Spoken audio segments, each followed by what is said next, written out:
ป้าพี่น้องเราเฮ็ดไปซังอันนี้นะขอสัมภาษณ์ได้บ่ ได้ เจ้าเฮ็ดยังอันนี้ หาแนวกินเนี่ยลูกเอ้ย อ๋อยังบ่ได้กินบ่ข้าวมื้อนี้ ยังแล้วตั้งแต่เช้าจนเที่ยงแล้วบ่มีแนวกินมาหากระเป๋ากระปูเลยลูกเอ้ยทุกอยา หาง กระปูมื้อจี โดย เจ้ามีลูกบ่ มีลูก4คนแต่ว่าลูกก็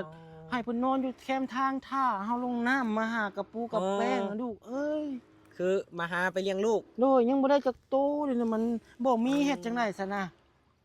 ข้าวเด้เจ้ามีบ่ข้าว ข้าวก็บ่ได้กินเด้หาเก็บผักเก็บหญ้าลวกมีกิน อ๋อข้าวก็บ่มี โดย คอยว่าสิไปซื้อให้ได้เอาบ่ โอ้คันได้ก็เอาแหล้เนาะกัดเกรงใจแหน่ อ๋อบ่เป็นหยังบ่เป็นหยัง ข้าวมันก็บ่แม่นถึก ข้อย ลูกเอ้ย ไปหาเลาะซอยคนนะ โดย อ๋อ ป้าจะมาขอบใจหลายๆเลยลูกเด้อมีใจบุญศรัทธา เอาแต่ข้าวแต่ว่า อยู่คันได้อันเค้กได้อันขนมปลาปิ้งก็เอาเลย อ๋อบ่ได้อีได้ราคาแพงตัวน่ะ บ่เอาแต่ข้าวก็ได้ซั่นนะ อ๋อ อ๋อ อันนี้ เจ้า ได้จักโตเลยหากระปูนี่ ยังบ่ได้จักโตเลยลูกเอ้ยหาแต่เช้าแล้วมันบ่มีบ่เด้อจังได๋ ข้าวเที่ยงก็บ่ได้กินเลย ยังแหละยังบ่ได้กินแล้วเดี๋ยวนี้เจ้าสิไปไส คอยไปหานี่แหละเห็นเจ้าอยู่นี่คอยก็เลยแวะ อ๋อ มา เจ้ามาหาค่อยบ่ ก็หาเห็นคนแล้วก็เลาะซอย โอ้จังซั่น อ๋อ เนาะ แม่น โอ้เป็นลูกค่อยให้เหรอบ่เทิง ๆ ๆ ลูกให้บ่ลูก โอ้ย ลูกกินเป็นบ่ขนม เป็นเด้อขนม โอ้ ย่ำกับเด้เพิ่นมาแล้วมาพี่ลูกมา โอ้ โอ้ย ใช่ มาผู้หนึงจุใส่ผู้เอ้ยใหญ่เอ้ยกกอันนี้นะสบายดีเพิ่นน่ะลูก สบายดี นี่เจ้า ชื่ ชื่ อยังอันนี้ อันนี้ชื่อหยังก็ลูกชื่อข้าวชาญหรือข้าวปุ้นบ่ชื่อข้าวปุ้น กระปุ้น โดย โอ้ ผู้นั้นชื่อข้าวปาด ผู้นั้นชื่อขนมจืน โอ้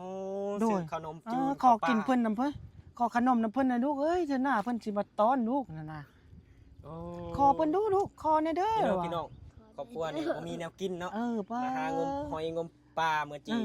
เนาะฝากเด้อเนาะผู้ใด อืม มีก็ฝากมาให้ลูกคนแน่นี่ลูกข่อยกำลังยากกำลังหิว4คน ซอย นอนก็นอนนี่แหละแต่ละมื้อก็นอนกกไม้กกตอก